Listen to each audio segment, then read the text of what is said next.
Здравствуйте, пришло время подвести итоги пятницы. В студии Седа Сапарова и сегодня в программе.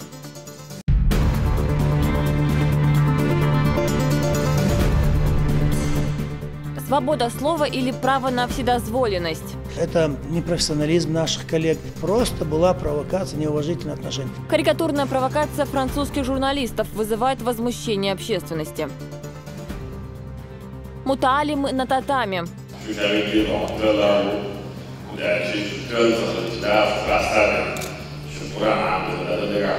Воспитанники школ хафизов республики встретились на турнире по дзюдо. Слесари и механики потеснили юристов и финансистов. Наш корреспондент о ситуации на рынке труда.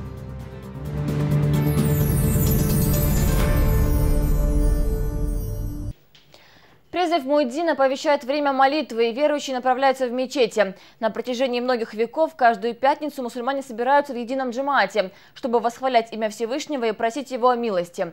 В этот день мусульмане подводят итоги недели и получают наставления от богослова. Придерживаясь этим предписания, вместе со своими сыновьями, соратниками и известными богословами направился в святыню и глава региона. В мечети имени отца первого президента Чечни Абдулхамида Кадырова в Цинтарое собрались тысячи людей. Первым к собравшимся обратился председатель Совета алимов Республик СКФО Хожа Ахмед Хаджи Кадыров. Он осудил действия французских журналистов, которые умышленно пытаются оскорбить мусульман всего мира.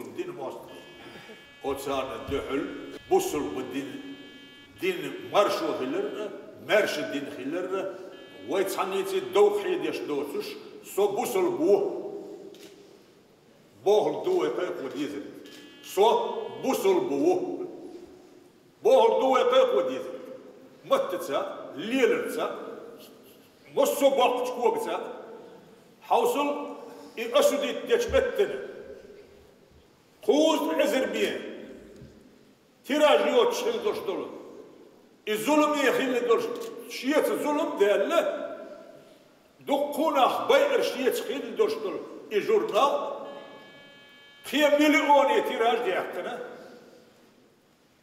يدر خودو توان بوك قيقوش بوصل بدين سقيقوش توان بوك يدين شار ويكمن كيشلور دات ويبقوا دايو يسريو. Богослов Аслан Абдуллаев рассказал собравшимся о жизни и сунне пророка Мухаммада. Да благословит его Аллах и приветствует.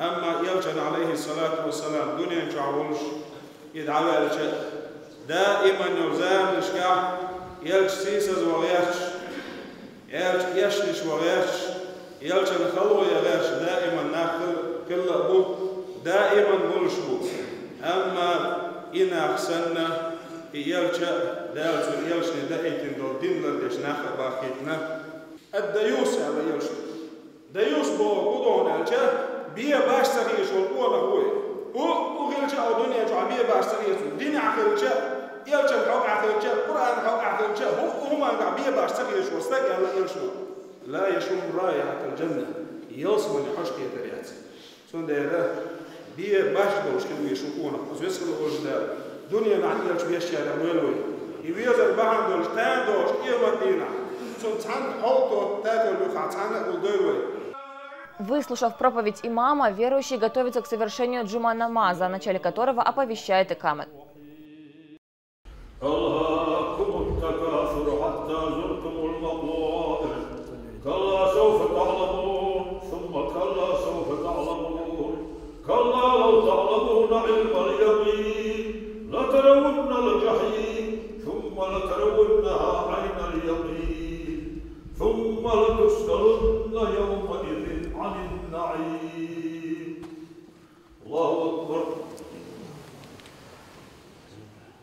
Завершается пятничная молитва совершением обрядов тасбих и вирд. Свое недовольство публикацией карикатур на пророка Мухаммада, да благословит его Аллах и приветствует, выражают миллионы людей по всему миру. Волна протеста проходит в виде акций и митингов. Сотни тысяч жителей республики также намерены собраться в Грозном, чтобы выразить свое почтение посланнику Всевышнего. Подробности в материале Дагмар Касаевой.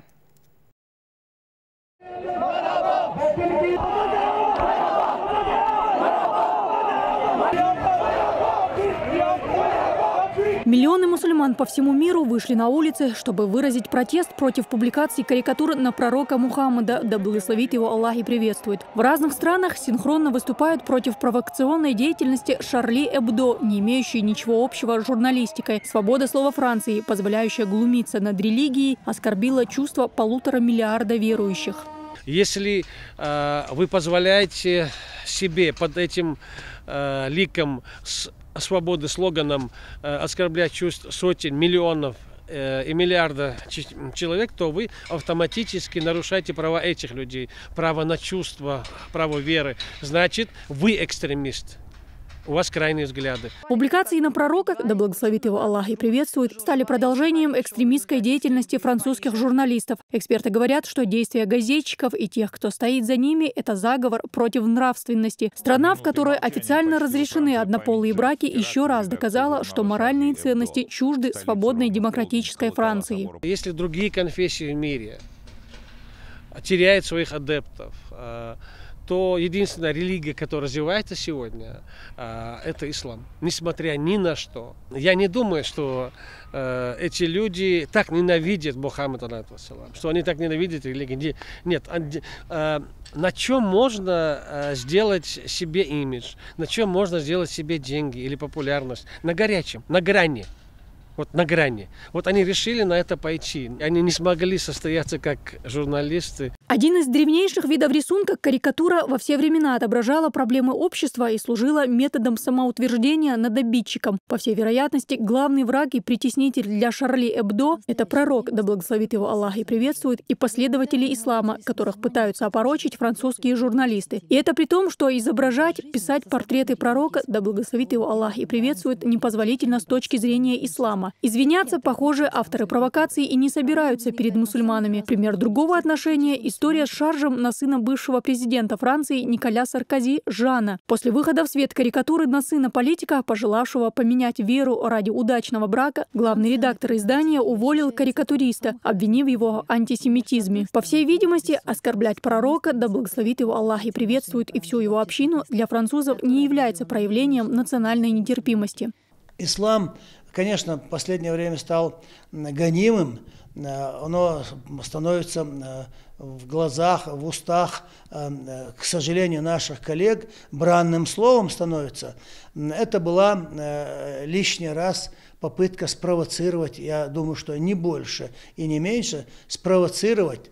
Но они на этот результат не рассчитывали, они просто хотели оскорбить, спровоцировать. Это непрофессионализм наших коллег, это безнравственность, отсутствие каких-либо нравственных интересов. Просто была провокация, неуважительное отношение. Это внутреннее содержание, внутренний мир этих людей, не больше. Поэтому я об этом говорю с сожалением. Мне жаль этих людей, которые могли даже подумать, нарисовать карикатуру пророка. Алейхиссалату вассалам.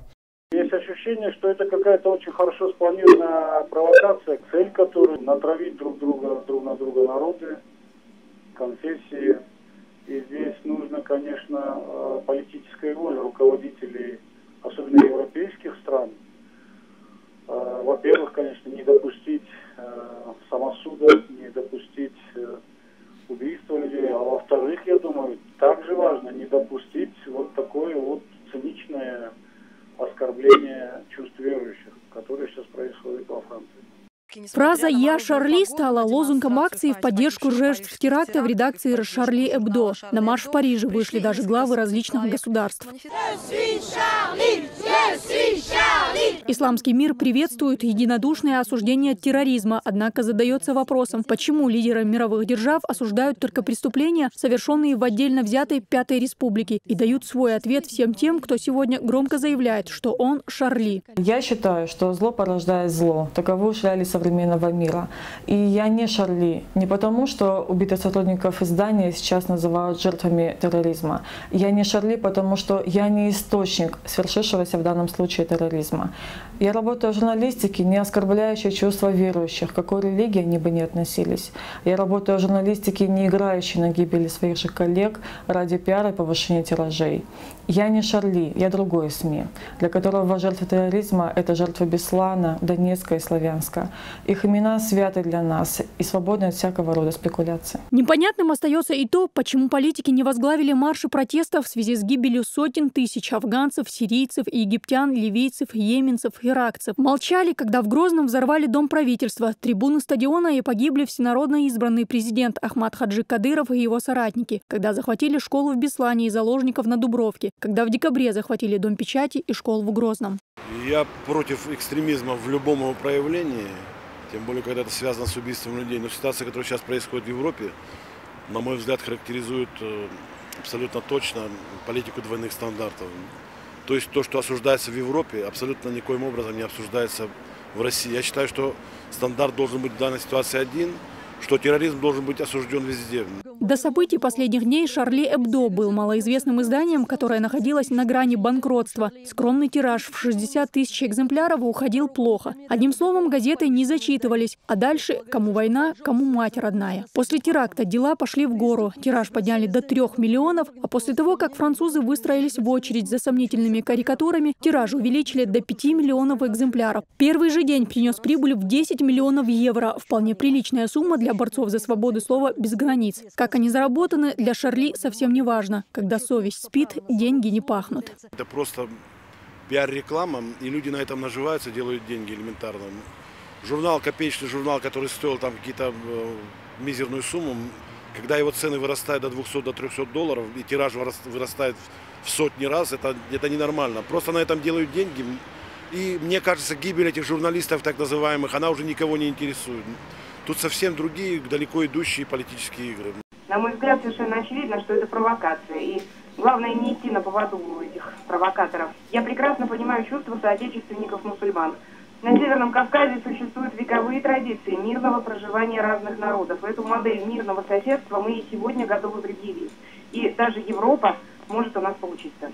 В Чеченской республике политики, деятели искусств и общественность осуждают безнравственные действия французских журналистов. В студии телекомпании «Грозный» собравшиеся сначала прочитали мавлид, после чего подвергли жесткой критике события, произошедшие во Франции, и призвали не поддаваться на мнимые радикальные лозунги. Лишь объединившись, можно победить то зло, которое и пытаются посеять между людьми заинтересованные лица. Та карикатурная история, которая сегодня имела место быть в Париже, это такая мелочь перед тем величием, перед той глобальностью и вселенским пониманием малейшей молекулы света нашего пророка Мухаммада, саллаллаху вассалям.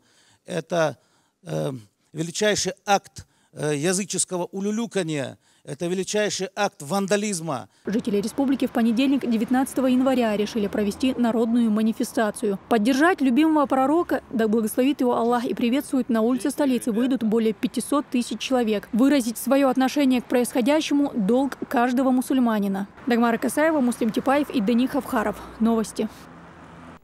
Будущие хранители Корана собрались в Цинтарое, чтобы принять участие в открытом первенстве по дзюдо среди школ хафизов. Спортивное событие приурочили ко дню рождения директора Цинтароевской школы хафизов имени Зелимхана Кадырова Хамзата Кадырова. Имена победителей знает Зураб Центроев. Турнир по дзюдо в честь дня рождения директора Цинтароевской школы хафизов собрал юных знатоков Корана со всей республики. На торжественное открытие состязаний прибыл и служитель главной книги мусульман, глава Чечни Рамзан Кадыров вместе с соратниками. Президент клуба дзюдо Эдельвейс Амруди Эдельгириев вручил им символические медали.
Перед началом состязаний еще одна приятная церемония. Клуб «Эдельвейс» награждает почетными кубками виновника торжества Хамзата Кадырова и главу республики. В этом году в спортивном событии впервые участвуют 4 команды. Подключились воспитанники Урус-Мартановской школы хафизов. Свой триумф победители посвящают имениннику.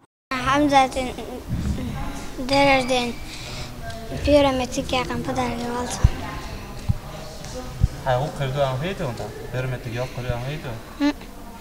Соревнования командные. В каждой по 5 спортсменов. Первыми на татами выходят представители Цинтароя и Урус-Мартана. Итог 4-1 в пользу хозяев.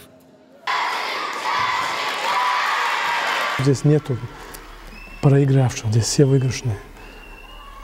Почему? Потому что он в спортзал пришел, уже он победил себя. Когда в спортзал заходит, он знает цель своего визита в спортзал. Наша цель какая? Чтобы чеченец парень, он был во всем направлении первый. В спорте, учебе, религии. Но в спорте спорт побеждает сильнейший. Пусть ребята еще будут тренироваться, дальше видно будет.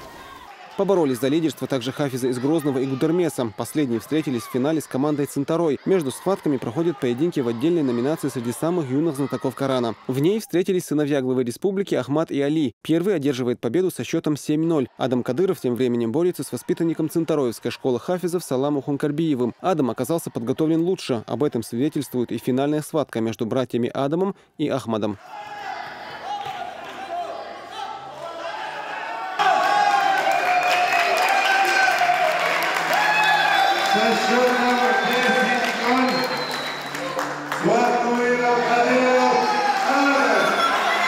جدا تناقشش گرد حافظ کول تناقشش برشدو طبعا وسيلة حافظ کول ديريكتور حمزة كدير وحمزة طبعا وين ديدر طبعا بريتش قوش دال دال أولي سنت رختون نرياش برش ووش يتشت ووش يسمو دالر خلش ووش بوزر خلش ينتون نريال خلش سنترخ. По итогам открытого первенства лидерами стали воспитанники Цинтароевской школы хафизов. Призеров наградил депутат Госдумы Адам Делимханов и помощник главы республики, президент Федерации тяжелой атлетики Магомед Кадыров. А кубки и медали победителям турнира вручил виновник торжества Хамзат Кадыров. Впрочем, эта победа стала для него не единственным подарком на день рождения.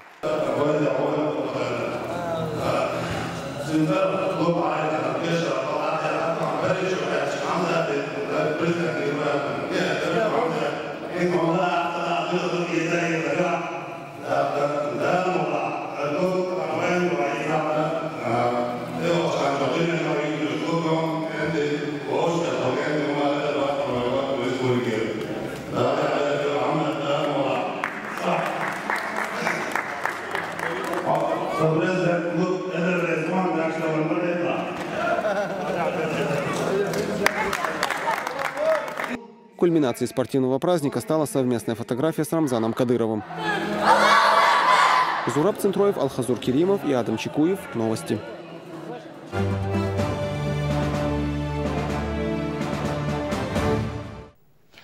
Служу Отечеству. Такую присягу-клятву на верность народу России сегодня приносили чеченские призывники, которые будут служить в 141-м специальном моторизованном полку имени Ахмата Хаджи Кадырова. Всего новобранцев 100 человек. Подробности у Исмы Нагацаевой. В 141-й полк имени Ахмата Хаджи Кадырова отбирали наиболее подготовленных молодых людей. Большинство из них только окончили школу с решимостью найти себя в военном деле. Сегодня у них один из самых ответственных дней. Они присягают на верность Родине. Клянусь достойно выполнять воинский долг, мужественно защищать свободу, независимость и конституционный строй России, народ и Отечество. На срочную службу в ряды внутренних войск 100 новобранцев были призваны этой осенью. Поздравить ребят прибыл министр внутренних дел Руслан Алганов. Горячо и сердечно поздравляю вас с принятием присяги. Вы приняли присягу на верность нашей Родине, великой России. Я уверен, что вы достойно будете продолжать дело великого сына чеченского народа, первого президента Чеченской Республики, героя Российской Федерации Ахмата Абдулхамидовича Кадырова. Желаю всем удачи, успехов. Новобранцев распределят в 2 подразделения внутренних войск МВД России. Родители призывников, которые тоже присутствуют на торжественной присяге, уверены, что их сыновья станут достойными защитниками страны. Разрешите мне от лица родителей поздравить в первую очередь главу республики Рамзана Ахматовича Кадырова и вас за те условия, которые сегодня созданы для наших военнослужащих. Как мы знаем, в нашей республике приложено очень много усилий для того, чтобы эти условия создать. Мы надеемся, что наши молодые ребята, которые только что начали служить, с честью принесут свой путь до служения нашей Родины. 141-й специальный полк имени первого президента республики был сформирован в 2006 году. С тех пор новобранцев в него набирали лишь трижды. По словам командира полка, отбор в личный состав очень жесткий. Пройти его под силу не каждому. Кто из нынешних срочников останется служить после одногодичной службы, покажет время. Полк один из самых боевых полков во внутренних войсках России. И не раз он доказывал проведение всех специальных мероприятий на территории Чеченской Республики и в других субъектах Российской Федерации. Я завидую нашим новобранцам, которые попали в эту часть. Хотели попасть очень много, но, как мы знаем, призыв он ограничен. После торжественного марша состоялось возложение цветов к мемориалу первого президента, героя России Ахмата Хаджи Кадырова, а новобранцы отправились в казармы, чтобы приступить к несению службы в рядах одного из элитных подразделений внутренних войск. Исмина Нагацаева, Халид Мусаев, Дени Хавхаров. Новости. Систему социального обслуживания населения с этого года ждут радикальные перемены. Соответствующий федеральный закон вступил в силу 1 января. Теперь работники соцслужб будут не просто помогать подопечным в хозяйстве. Новый закон заложил принцип социального сопровождения. В подробностях нового закона разбиралась Луиз Батыжева. Дубай Ибрагимов – инвалид 2-й группы. Живет пожилой мужчина один. Справиться с домашними делами, сходить за продуктами и приготовить еду ему помогает социальный работник. По федеральному закону об основах социального обслуживания граждан в России помощь Ибрагимову оказывается 2 раза в неделю.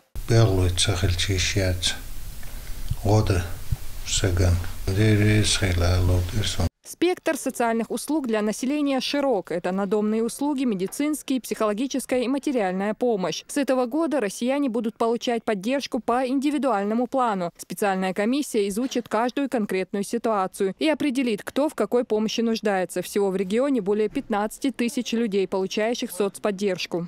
Министерством разработаны 20 нормативно-правовых актов, которые направлены на реализацию социальной политики на территории Чеченской Республики. Среди основных моментов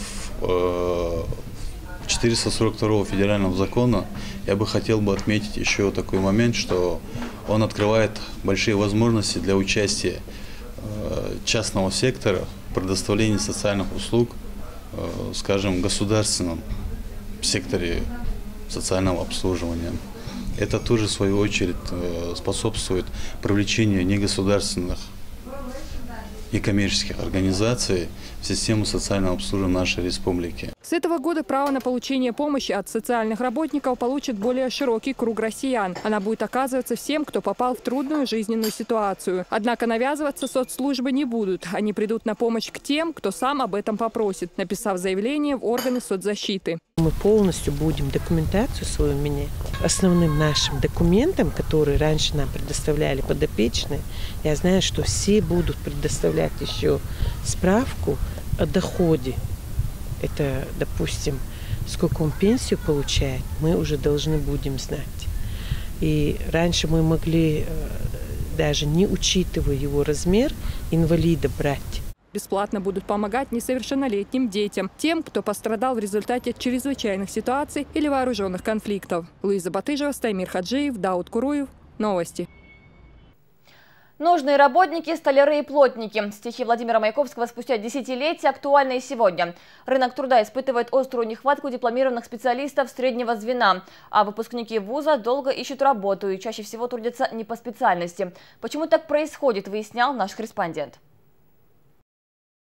Из этих звеньев составляются бригады.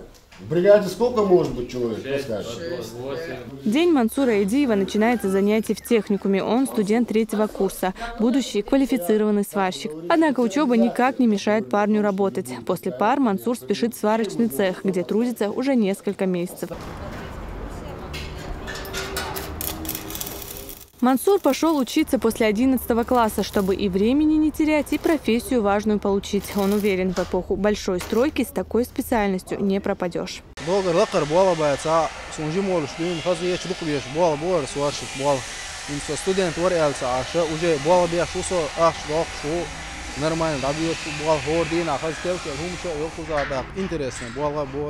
Сайт Центра занятости пестрит объявлениями. На различных предприятиях республики требуются автомеханики, электрики и сварщики. А вот юристам, экономистам и управленцам найти работу непросто. Рынок переполнен. Но некоторые молодые люди по-прежнему не желают верить в бесперспективность своего выбора. Сегодня юристов, как горячие пирожки, ежегодно выпекают вузы. Закономерно, что лишь малая часть выпускников может найти хоть какую-то работу по специальности. Проблемы остаются. Нехватки рабочих рук. В городе Шали строится мечеть. Нам пришлось приглашать 270 иностранных граждан с Узбекистана и с Турции для того, чтобы построить эту мечеть. Хотя жители Чеченской Республики могли бы при желании работать не хуже, чем привлеченные иностранные рабочие. Однако в последние годы количество молодых людей, желающих освоить так называемые непрестижные специальности, только растет. Сегодня в республике функционирует 21 СУЗ. Они готовят специалистов среднего звена, квалифицированных рабочих и служащих. Последний год-два у нас не бывает проблем с набором учащихся, потому что рабочие профессии пользуются большим спросом. Значит, по окончании учебы ребята, окончившиеся, значит, обучившись по этим профессиям, не имеют никаких проблем с трудоустройством на работу. Студентов расхватывают задолго до окончания техникума или училища. При этом работодатели готовы платить немалые деньги. А счастливый обладатель заветной корочки вуза долго ищет работу и чаще всего трудится не по специальности. Розана Цамаева, Седа Сапарова и Адам Чекуев. Новости. Состояние 4-летней Мархи Юсуповой улучшается. Девочка уже самостоятельно дышит и пытается произнести слова. Напомню, что Марха подверглась жесткому избиению со стороны мачехи. Тогда же глава региона взял под личный контроль вопрос лечения и реабилитации ребенка. Тему продолжит Алевтина Брандыкова. Жизнь Мархи Юсуповой в одночасье изменилась. На до и после. Что было до 4-летней девочкой не помнит. А вот то, что случилось после, верится с трудом. Ведь врачи сделали невозможное. Поставили на ноги избитую до полусмерти мачехой Марху Юсупову. В августе девочке исполнится 5 лет.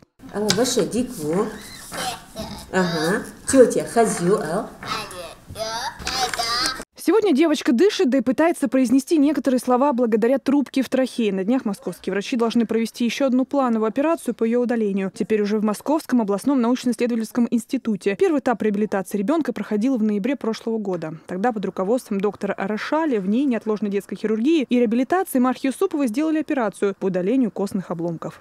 В настоящий момент состояние ее оценивается как стабильное средней тяжести.